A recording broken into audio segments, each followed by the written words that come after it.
The moonlight streamed through the narrow window, casting silver streaks on the cool stone floor. The room was dimly lit, cloaked in the kind of darkness that whispered secrets to those who would listen. Sarah sat on the edge of the old wooden bed, her fingers nervously fidgeting with the hem of her silk nightgown. Across the room, the figure of James lingered in the shadow, leaning against the wall as if he was part of the darkness itself.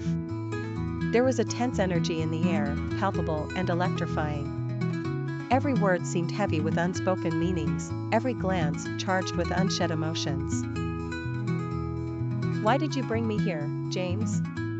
Sarah's voice trembled slightly, betraying the composure she strived to maintain. James pushed away from the wall, stepping into a shaft of moonlight that revealed his chiseled features, his piercing eyes locking onto hers.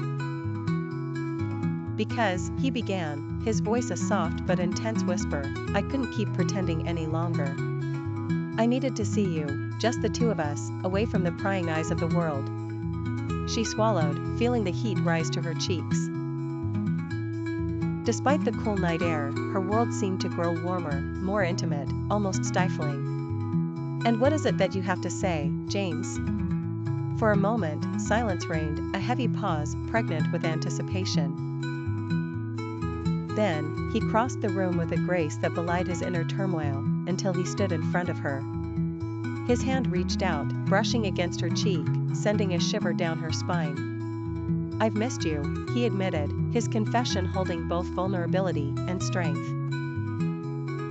"Every day without you felt incomplete, like a part of myself was missing. But I was too proud to admit it, too afraid of what it would mean." Sarah's heart raced as she gazed into his eyes, those deep pools of emotion that seemed to reflect her own hidden desires. "I missed you too," she whispered, her voice barely audible above the thundering beat of her heart. Their lips met, tentatively at first, a gentle exploration that quickly grew into a fervent embrace.